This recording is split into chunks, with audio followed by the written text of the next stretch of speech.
This is how I bought a house at 20 years old by making beats with nothing but my laptop.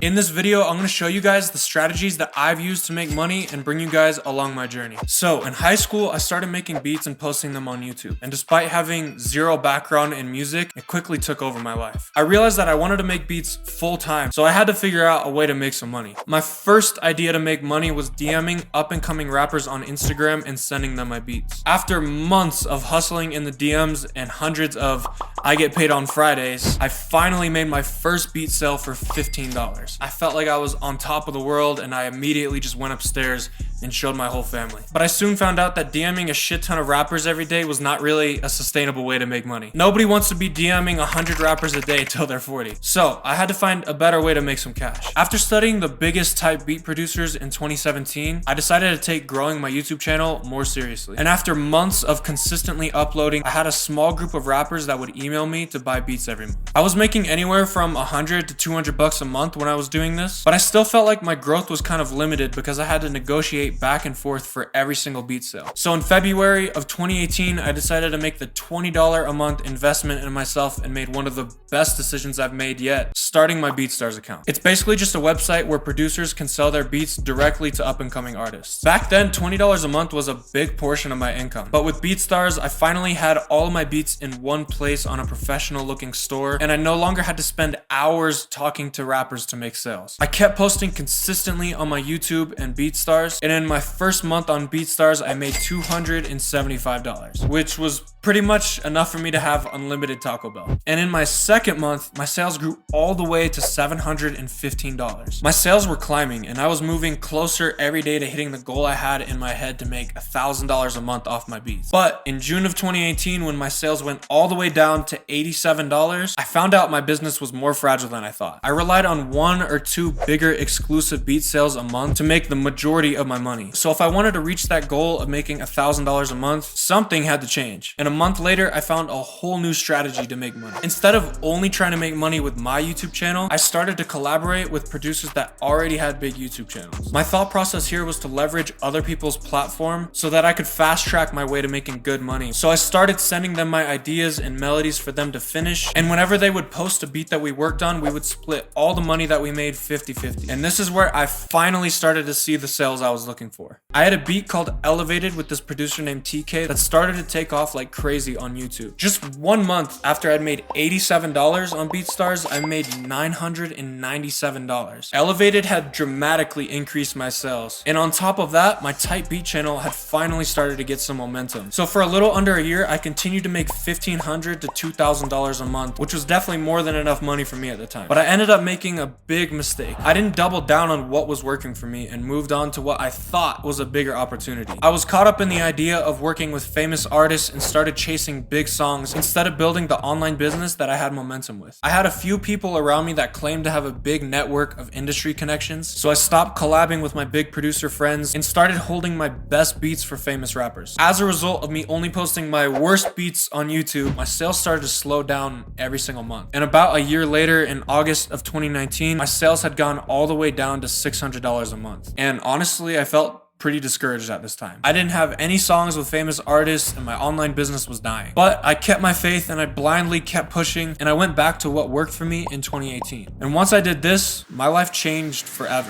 I wanted to do it right this time, so I built a big list of YouTube producers to work with. I started to DM everyone that I could find who was getting good views on their beats, and then I started to send them my melodies. Once I was consistently sending to these producers, I was finally back to the income that I had been making in 2018. In the first few months, I was making around $1,500 again, which was such a relief because my sales have been on a downward trend for like the past year and a half. But I had no idea how far this strategy would take me in the coming months. After meeting one of the top YouTube producers in person, Dilly Got It Bumpin', I realized these guys were making like 10 times the amount of money that I thought they were. So I set a new goal for myself. I wanted to get one collab every day with a big YouTube producer. So to do this, I started sending to over 100 of the biggest YouTube producers every single day. And this is where I finally saw the results that I had spent 4 years trying to achieve. In July of 2020, I made almost $2,000, then over $3,000 in August, $6,500 in September, and then in October of 2020, I hit nearly $9,000 in Beatstars sales. At this point, I was on track to make $100,000 a year. I couldn't believe how far it had come in just a few months, but the growth still wasn't done. I had beats that were starting to go viral and turn into the top sellers on Beatstars. In November of 2020, I made nearly $13,000 on Beatstars. And this big jump was due to one beat, Walk My Choppa. This beat made me over $3,000 in November alone. At this point, I finally cracked the code, so for the next 6 months, I stayed laser focused on this strategy. And my sales kept growing because more beats were blowing up, and over time, the collabs that I had added up to a huge catalog of beats that were making me sales every month. But once again, the market came back to teach me that my business was not as strong as I thought. Before I get into that, I've got a ton more in-depth information on this strategy, so if you want to learn more, make sure to hit that subscribe button. After having my 2 biggest months in beat sales, I felt like I couldn't be stopped. But in June of 2021, my sales came crashing down from $26,000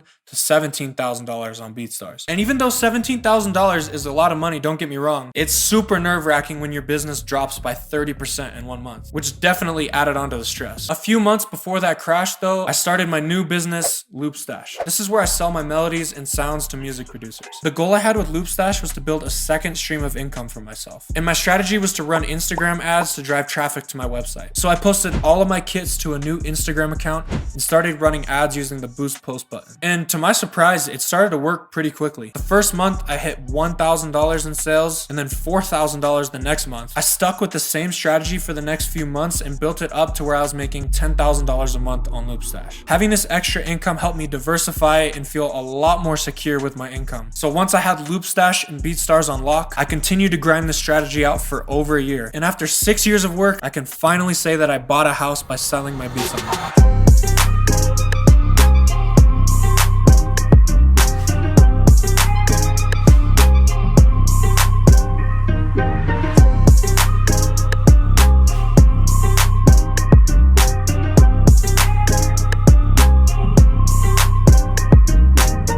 There's a lot more to selling beats online, so if you want more in-depth information, check out this video right here where I break down the best ways to make money as a music producer.